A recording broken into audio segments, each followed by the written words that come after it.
ว่าสิมอบให้460,000เท่าไหร่บ่ฝน68,000แต่ว่าเขาสิให้500,000เลยน้องเพิ่นอ่ะเงินเดือนใจเลยเด้อไอ้เจ็บเงินเดือนนับทั้งนั้นคือว่าถ้าพี่น้อง2 3 4 5บ่เจ็บยังงงบ่ฝนเชื่อบ่น้องเดิมนี่ลงแต่3คลิปแต่ว่าได้เงินซ้ำนี่นะบ่ฮู้ว่าได้แบบใดยังบ่เข้าใจหรือว่าแบบ FC เข้าไปเบิ่งแล้วก็บ่ข้ามโฆษณาจักคนเลยเฮานี่บ่ได้เด้ทำนี่น้องแต่ยังเฮาลงคลิป3คลิปนี่ประมาณ100,000ก็ยังบ่ได้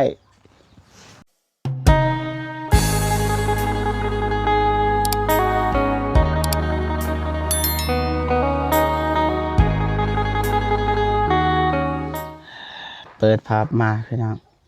บ่ฝนน้องเดิมปัดเถอะสบายดีเด้อสบายดีไปจังไดมาจังไดบ่ฝนนี่บ่คือออกมาโพอยู่นี่นัดกันอยู่นัดกันแม่กับไผกับบ่เจ็บแน่แล้วก็นัดทั้งน้องเพิ่นแน่แล้วก็บ่เด้อน้องเดิมบ่ได้ไปไสบ่มื้อนี้บ่สบายอีดีหยังเด้อพ่อแม่พี่น้องในใจบุญทุกท่านไปสบายดี FC ทั้งไทยทั้งลาวอยู่ต่างประเทศหรืออยู่ในบ้านก็ขอสบายดีและสวัสดีเบิดทุกคนเด้อสบายดีทางล่างก็น้องๆเพิ่นน้องเอ้ยนักกีฬามาเตะบาสสบายดีเด้อเฮ็ดหยังทางล่างน้องเดิมพูดเห็นอันนั้นพาอ้ายไปเบิ่งขุดลุมบ้านอันนั้นทอกเสาโดยโอ้ไผขุดนี่ผู้ใดขุดนี่ขุดเองบ่ตัวนี้น้องเด่นเบิ่งนี่สร้างแดงขุดสร้างแดงอ๋อได้แทกแล้วบ่สร้างแดงแทกแล้วได้ใหญ่เลยพี่น้องพอดีติดแซ่นั่นเลยบ่บ่ฮู้กันติดตามเบิ่งนี่ติดแน่นอนกับเพื่อนคันบอกเขาก็คุดว่าเห็นเมื่อวานช้างแดงแทกอะตึงฮอนนี่อ๋อกะดีกันมันจึงบ่เปียกลงมาที่เทิงก็คันฮู้นะนี่ทาดุนี่เสกมานี่เฮ็ดบันไดมานี่ได้บ่ลงมานี่บ่เรื่องครัวเลยโอ้ได้เบิดอย่างต่างคนแตงอีหลีมันก็ง่ายสำหรับน้องเดิมนะเฮ็ดอะไรก็ได้มันง่ายไปลงห้องน้ำเลยมานี่ก็ได้ใช้ห้องน้ำเลยนี่ปั๊บมานี่ลงมานี่ปั๊บบ่แม่นแล้วบ่เจ็บมันยากไปเบิดพี่น้องพร้อมเบิดแล้วพี่น้องยังก็มีแอร์ทรายมีเบิดปูนเด้อบ่ฝนยังแต่ปูนกับเหล็กยังแต่ปูนกับเหล็กไม้แล้วก็ไม้3 4ไม้มาได้ใช้นี่ไม้มาแต่ทุ่งวายไม้ต้องเดิมเองบ่โดยดีกะบ่มีหยังหลายพี่น้องเอ้ยเอาเงินมาให้น้องเดิมเงินเดือนก่อนสุดท้ายเพราะว่าน้องเพิ่นบ่ได้ลงคลิปแต่ว่าเนื่องจากบางทีมี FC แบบเข้ามาเบิ่งคลิปเก่านะ คลิปเก่ามันก็เลยได้เงินคือกันประมาณเท่าไหร่ล่ะ27 เหรียญแม่นบ่ฝนแม่น27 เหรียญ27 เหรียญ27 เหรียญฮะ27 เหรียญพอดีไล่เป็นเงินกีบก็พอดีบวกลบคูณหารก็เหลือเท่าไหร่468,000พี่น้องเอ้ยคือเท่าไหร่เงินบาท800ได้ละ800ปลาย800ป่ะยาแล้วพี่น้องเอ้ยพูดได้ว่าเงินกีบบ่ได้ไล่พี่น้องแต่ว่าสิเอาเงินให้น้องเดิมก่อนน้องไม่ บ่ฝนดีงามเลยใหม่นี่ซ้ำซื้ออยู่ตลาดเลยบ่มีบนติเลยพี่น้องยาว จักแมตน้องเดิมนี่ไหน 4 เมตร 4 เมตรบ่ โดย 4 เมตรบาเกินนะ4 เมตรปลายนี่นะน่าจะ4 เมตรนะพี่น้องบ่ฝนจัดหนักจัดเต็มพุ่นรถบ่ฝนมีเกิบพี่น้องเอ้ยจ้ะ แต่ พอบ่ บ้าน ไปเสียบ่จังหน่อย ไปปลาชิ้นหนึงเขาว่าทีมงานไปเตะบ้านเลยอยากไปเบิ่ง อยากไปเบิ่ง โดยเลยแล้วเตะบ้านเลยสิมานึ่งเขา ได้ ไปเสีย จักสิเสียน้องเด่นจักสิเสียทีมงานพี่น้องเอ้ย ครึ่งหนึงเสียทีมงานครึ่งหนึงเสียน้องเด่น แสดงว่านี่บ่ได้เข้าข้างไผผู้ใดชนะก็บ่เป็นหยัง โดย แบบนั้นบ่ โดย ว่าทีมงานเฮาก็อยากเล่นกีฬาแน่พี่น้องคันบ่เลินรู้สึกว่าเมื่อยดนน่ะบ่ได้เล่นพี่น้องแต่ทีมงานกับเป็นเตียงหั่นแหละก็บ่ได้เล่นเลยหาก็มาเล่นอีกบ่ฮู้ว่าสิเป็นอะไรบางทีก็บ่ได้ถ่ายคลิปนะพี่น้องเตะดินเตะม่วนซื่อเตะสร้างสรรค์นี่แหละพี่น้อง สิเตะบ้านจักโมง บ่ฮู้พูดได้ว่าถ่ายคลิปแล้วก็ไป โดย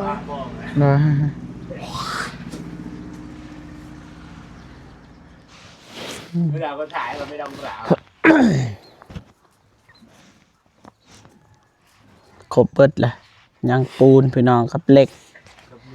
จะว่ากัน สังกะสีกันยัง สังกะสียัง ยัง สังกะสีธรรมดาหรือว่าสังกะสีอลูซิงเป็นไหม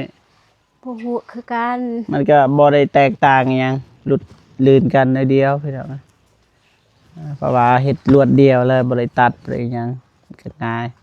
สั่งอย่างเดียวว่าเฮามักจักเม็ดง่ายเบิดพี่น้องแต่ถ้าตัวนี้นี่เฮาสิมาต่อนะมาต่อแล้วก็มาตัดมันก็เปลืองซ้ำกันตัวนั้นนี่เฮาอยากได้ซ้ำใดเฮาก็สั่งเอาขอแต่ว่ามีเงินก่อนอยู่บนห่มน้องเดิมทางนั้นนอนนะบ่ฝนเลยได้รับเบิดเลยเต็มเพื่อนเลยอาวุธอุปกรณ์ เกะกะหมดเลย เกะกะเลย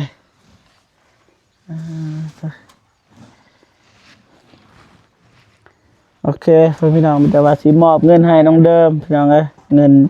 YouTube ก่อนสุดท้ายพี่น้องเพราะว่าน้องเพิ่นก็บ่ได้ลงคลิปแต่ว่าเนื่องจาก FC เข้ามาเบิ่งคลิปเก่าหรือว่าน้องลงคลิปจากคลิป 2 3คลิป 3คลิป โดย แต่ว่าวิวเท่าไหร่วิว 3,000 บางคลิปก็ 2,000 คลิปสุดท้าย 3,000 แต่คลิปตัวไลฟ์สดแต่ยังบ่ทันได้ลงสิเข้า 7,000 บ่ทันลง ยัง บ่ได้เงินลงก็บ่ได้เงิน โดย น้องต้องลงเลยแล้วก็ไลฟ์สดแล้วก็ปล่อยเลยบางทีมี FC มาเบิ่งนับไม้เด้นับ1ไม้ โดย ก็มาที่ไลฟ์สดบางทีผู้ใหญ่ใจบุญอยากช่วยเหลือแบบตอนไลฟ์สดนี่ก็เป็นได้คือบ่เจ็บได้ไลฟ์สดมื้อนั้นมีแต่ว่าสิมอบให้460เท่าไหร่บ่ฝน 68,000แต่ว่าเฮาสิให้500,000เลยน้องเพิ่นเงินเดือน ใจเลยๆเด้อไอ้เจ็บ เงินเดือนนับทั้งนั้นคือว่าถ้าพี่น้อง 2 3 4 5 เบาเจ็บยังงงบ่ฝนเชื่อบ่น้องเดิมนี่ลงแต่3คลิปแต่ว่าได้เงินซ้ำนี่นะบ่ฮู้ว่าได้แบบใดยังบ่เข้าใจอยู่หรือว่าแบบ FC เข้าไปเบิ่งแล้วก็บ่ข้ามโฆษณาจักคนเลย น่าจะแมน เฮานี่บ่ได้เด้ซ้ำนี่น้อง โดย แต่ยังพาลงคลิป3คลิปนี่ประมาณ100,000ก็ยังบ่ได้บ่เชื่อสิให้เข้าไปเบิ่งนี่บางทีสิเปิดรายได้ของบ่เจ็บ ตกใจเลยนะ ตกใจ เดี๋ยวสิตกใจพี่น้องเอ้ยอันนั้นเงินนะสิถ่ายรูปน้องได้ยาภาษาเฮาเอิ้น1 2 3มันจะว่าให้น้องขอบอกขอบใจขอบุญขอบคุณผู้ใหญ่ใจบุญแบบว่ายังติดตามยังให้กำลังใจบางทีก็เว้าบ่ได้อนาคตต่อหน้าบางทีอยากเฮ็ดนะแต่ว่าขอบอกขอบใจในสิ่งที่ผ่านมาอนาคตเดียวว่ากัน โดยก็ขอบอกขอบใจขอบบุญขอบคุณเด้อทางผู้ใหญ่ใจบุญทุกท่านและ FC ทุกท่านที่ซัพพอร์ตน้องเดิมโดยมาตลอด เอ็นดูคลิปน้องดื่มแต่ตอนจนจบบ่คามโฆษณาและให้กำลังใจให้น้องดื่มโดยมาตลอดขอให้สุขภาพแข็งแรงแข็งแรงอย่าเจ็บอย่าจนปรารถนาสิ่งใดได้สิ่งนั้นดังสมปรารถนาเด้อสาธุ จะถ่ายต้องเดิมลงคลิป3 คลิป ได้สำนี้100 คลิปได้เดือนหนึ่งเอาสำได้เฉพาะน้องเดิมเลยคนอื่นบ่เกี่ยวนี่สิคือว่าฝนนี่ยัง3 คลิป เจ้าเบิ้งรายได้เจ้าแบบ3 คลิปนะบวกเข้ากันเบิ้งเฮามื้อหนึง3 คลิปว่าซั่นซะอ้าวแต่ว่ามื้อนี้คลิปเดียวนี่แหละมอบเงินก็เพราะว่าบ่เจ็บก็บ่ค่อยสบายเด้นั่นก็เลยบ่ได้ไปไสมื้อนี้ไม่ได้มาหาน้องเดิมแล้วก็บ่สบายตอนเช้ารู้สึกว่าวินนั่นน่ะพอดีว่าแรงๆมาก็หายถ้ามาหายปกติบ่ก็บ่ปานใดก็ไปได้ กินยา กินยา บ่สบายกินยาเศร้า นี่ยามันบ่เสือนี่พี่น้องไงใส่เบิ่งยาอันนี้บ่แม่นแล้วอันนี้บ่แม่นแล้วพี่น้องนี่ไว้ให้น้องเดิมนี่ยา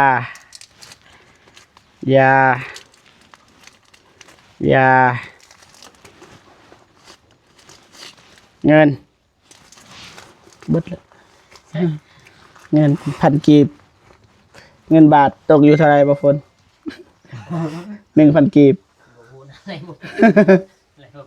600 600 อืม60 บาท บ่แม่น 6 บาท น่าจะแม่น6 บาทบ่ บ่แม่น จนเป็นแบบสตางค์นะ สตางค์ เป็นเงินเหรียญน้อยๆน้อย เงินเดือนน้อยๆหั่นไปบ่ฝนเอ้ามีของดีบ่บอกบ่ฝน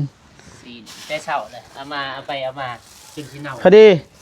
น้องเดิมครัวให้เจ้าอายกิน บ่แม่นแล้วมาซอยดิมายังบ่ฝนคันมานี่บ่แม่นได้มาซอยนี่ มากิน มากินนะมาปุ่นพี่น้องไงให้บ่ยายกิน ให้ หน่อยหนึงแบ่งให้นะ ให้กินก็ได้ตอนหลัง แบ่งให้นะไอ้นบและ แล้วแปะบานมากินข้าว โดยโอ้ว่าแบบนี้ถึกใจบ่เจ็บบ่ฝนบ่บันได แต่ บ่ฝน แปะ อิ่ม บานก็มาทาให้นึ่งข้าวสุกกินข้าว ถ้าพอดี8 โมงสิได้รับสิได้นอนบ่พอดีบ่ได้อาบน้ำพี่น้องไงบ่เจ็บบางทีก็พุ่นละเข้าไปในเมือง สัตว์ซื้อเลยแล้วก็แหวกเกี่ยวหัวน้อยนึง โอเคประมาณนี้น้องเดิมพักพรเด้อไม่เอาละอ๋อเหลี่ยมเนาะมับไม่หยังตัวเหลี่ยมนี่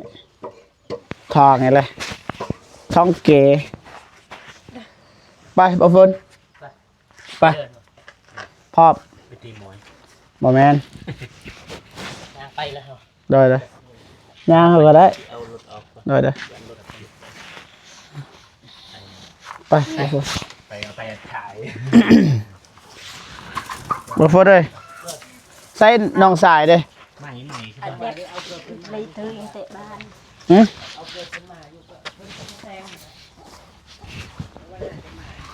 ได้เลย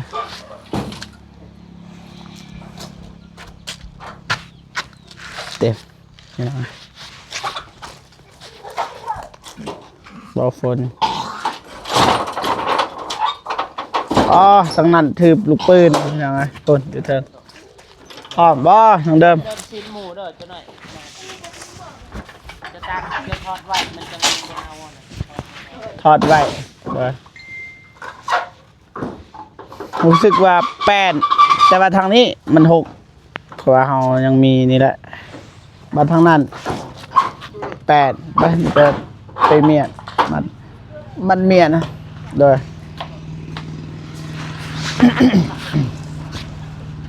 โอเคพ่อพี่น้องเนาะ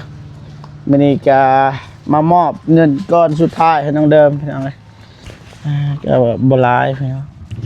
400,000ปลายเดี๋ยวบ่เจ็บให้500,000เลยพี่น้องเนาะให้ต้นเอาโอเคมีแต่ว่าบ่เจ็บก็สิออกเดินทางก่อนพี่น้องเนาะ